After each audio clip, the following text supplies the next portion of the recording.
Sepasang orang tua ditemukan sudah tak bernyawa di rumahnya sendiri. Kejadian ini terjadi di Labuan Bato. Disebutkan pelakunya adalah anaknya sendiri. Namun dari kejadian ini, tak ada yang ditahan karena ternyata barang bukti tak cukup kuat. Seorang lelaki bernama Nelson tiap hari ada di rumah, dirinya pun pengangguran. Kehidupannya masih dengan keluarganya. Nelson sendiri meskipun selalu di rumah nampaknya tak dekat dengan para tetangga. Disebutkan dirinya memang tak gaul, diam saja dan tak kenal dengan para lingkungan. Namun berbeda menurut para keluarga. Nelson dikenal sebagai lelaki yang kasar, temperamen dan harus diikuti semua keinginannya.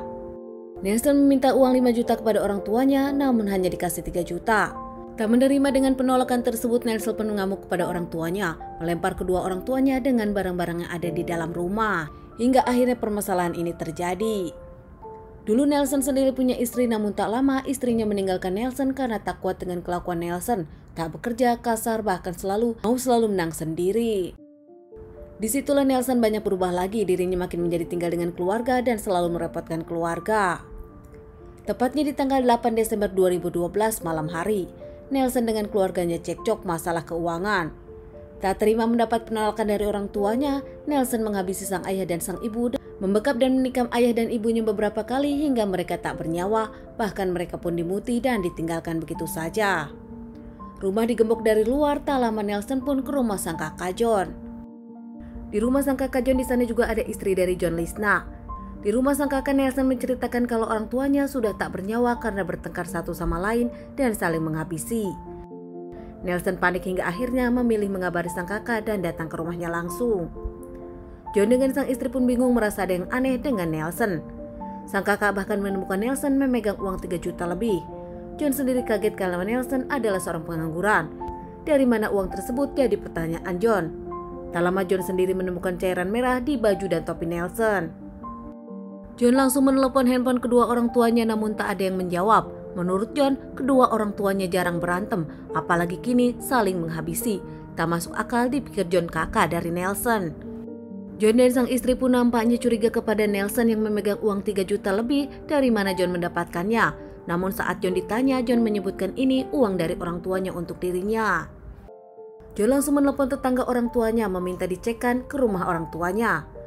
Saat tetangga orang tua John datang ke rumah, nampaknya rumah pun terkunci dan John memberi izin untuk mendobraknya. Saat dibuka ternyata orang tua John sudah tak bernyawa. Keduanya ditemukan sudah berlinang cairan merah dan keduanya pun saling berpelukan. Warga pun langsung mengabari pihak yang berwajib. Menurut para warga, mereka memang curiga kepada Nelson. Baju Nelson saat itu banyak cairan merah, bahkan para tetangga sempat menggosipkan itu. Polisi pun datang ke TKP untuk menyelidiki kasus ini.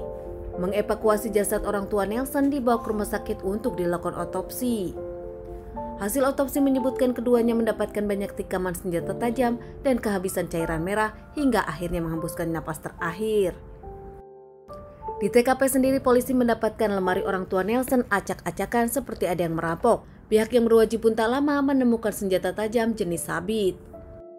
Setelah kasus ini geger, para warga mencari Nelson ke rumah sang kakak John. Tepatnya jam 1 siang, polisi pun mengamankan Nelson untuk diinterogasi. Nelson saat itu membantah kalau dirinya pelakunya. Menurut Nelson, di tanggal 8 September malam hari dirinya melihat orang tuanya sudah tak bernyawa.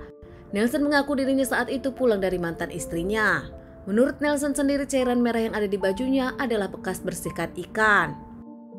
Dari kasus ini pihak yang berwajib cukup susah mendapatkan Nelson pelakunya. Karena menurut pihak yang berwajib saat itu, Nelson memang sempat memeluk kedua orang tuanya hingga cairan merah pun pasti menempel di kaos Nelson. Karena kurangnya barang bukti, Nelson sendiri dibebaskan bahkan dipulangkan ke rumah. Pihak keluarga juga kebingungan siapa pelakunya, bingung antara Nelson atau orang lain. Sempat ada keyakinan Nelson pelakunya dengan ciri-ciri yang ada, bahkan dengan uang 3 juta yang dipegang Nelson mengaku itu dari orang tuanya. Sudah bertahun-tahun kasus ini belum menemukan titik temu, namun keluarga Nelson akhirnya memasrahkan yang ada. Pihak yang berwajib pun nampaknya terus menyelidiki namun selalu mendapatkan jalan buntu. Kini Nelson yang memang nampak seperti orang sakit dirawat keluarganya, dirawat sang kakak John. Teman-teman, sekian dulu bahasan kasus yang aku bawakan kali ini. Semoga ini bisa dijadikan pelajaran untuk kita semua dan ditunggu bahasan kasus-kasus selanjutnya.